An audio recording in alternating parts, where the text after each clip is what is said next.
are we missing something in the vision about the quality of the services, not just who's going to access them and how the quality, that respect, and also just like we just talked a lot this morning about complaints. Should we be saying more about complaints here now? Is the essence of that observation? And I'll pass that over to Matt. I'm happy to answer that. What I would say is, as part of this, we've got visions as well for kind of transformation, technology, and one of those is around people. Because actually we need good people to deliver those services that are quality well. So if Tom was up here, I know you would talk about our recruitment, our retention, really embedding our values with the training that we've got. Because for this to work, we need our team to have really strong emotional intelligence. We need them to have processes, procedures and IT that help them and enable them. But we need people who will listen, who will step into your shoes and then be able to respond with an emotionally intelligent response, not just policy says. Yeah. So that's what we're focusing on and thinking about when we're thinking about our culture. How do we continue to develop that culture so it's not just process driven, but it's people focused as part of it? And that's, I know from the work that Tom's doing with HR, that's where that focus really is. Okay, I've got someone over here, so I'll come over here. Thank you. I am so frustrated listening to you. You're a very nice man, but it's all about 7 years. What is the interim?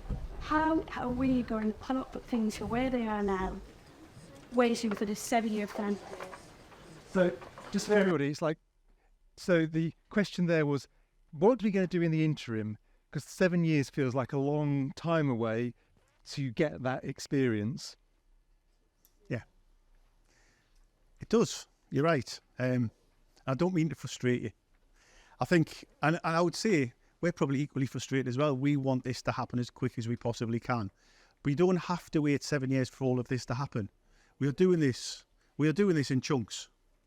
So, for example, within the next 12 months, we should have a new income system that uses a bit more insight and artificial intelligence to manage and support customers to prevent them going into rent arrears.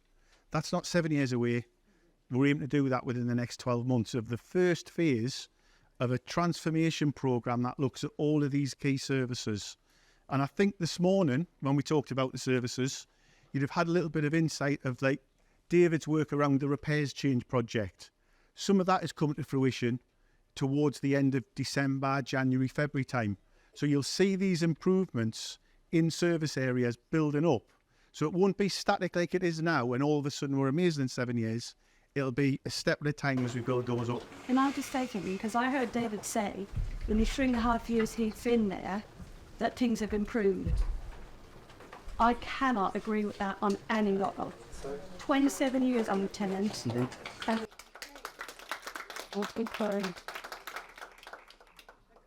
so I hear from vulnerable people with disabilities, the elderly, they come to me crying because they're so fed up to the back teeth following L&Q to get nothing. Yeah, and we need to listen to that. If that's what, and the TSMs and the insight that gives us, we're not sugarcoating these results. We know there are areas we need to improve in these results, but we're focusing on what I think are the right areas listening to people this morning. We just need to try and make sure we deliver on those. And as somebody said, you hold us to account to say, we came here last year and said we'd do that. What are the results looking like next year? And we need to demonstrate some improvement rather than... So that's what we need to do. And those TSMs help you, tenant satisfaction measures, help you to hold us to account. So that's what we've got, and we've got the plans in place to do it.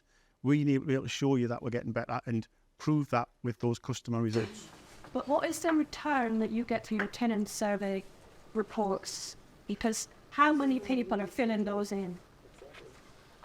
So that survey is about 4,000 people, which is, in sort of survey terms, is a really good sample. But there's day-to-day surveys as well that we do, and there's many thousands coming through the course of the year, which the ones, the TSMs, don't move very much because they're once a year a big thing. The ones that come in through the year show you in a bit more real time, is this getting better? Is it getting worse? So we use both side by side to try and track what's happening there. So there's a lot of feedback comes into the organisation to help that understanding. The community back. Let's say that for another method, you can say, I can see that the top level L&Q is acknowledging mistakes, is taking responsibility, and it doesn't change. But if we can let residents deal with face-to-face and other, I don't want to call this the low tier, but that are the people on the ground, the caretakers, the NHLs, the contractors. Unless you're successful in trickling down everything you've said today to those people, this has spoken to nothing. Yeah, you know, because that's what we're talking. We hear you and we agree with you, but the day-to-day delivery of the services, you're not going to be the one coming to your house to fix things, are you? And that's not your job. And so it's the people that work for you, and I understand that it's hundreds, if not thousands of people. I get it. It's not a small business, and that's, I think, the core. Because if that doesn't work, this is kind of waste of time. Yep. Think you're absolutely right. We've got just short of 4,000 direct employees for L&Q, and we're only as good as each and every one of them when they turn up at your door to deliver that service, or they answer the phone, or they deal with your query. If they don't do that well, that's the reality of the customer experience, and that's not good enough then. I think we talked about a little bit earlier, part of the key to this is we're doing a really focused programme on our leaders across L&Q, because we know good, strong leadership, not just at exec or director level, but throughout the business is the key to get the most out of everybody we've got. But I think also for us as an exec, we need and do take that on the chin, because we're responsible for our teams. So if somebody doesn't give you a good service, I'm absolutely clear that's my accountability. And if that doesn't happen consistently, I need to make sure things are in place that either improves, or if it doesn't improve, they go and find their happiness somewhere else. So we're committed to doing that, but that leadership programme is absolutely fundamental for us to try to do that.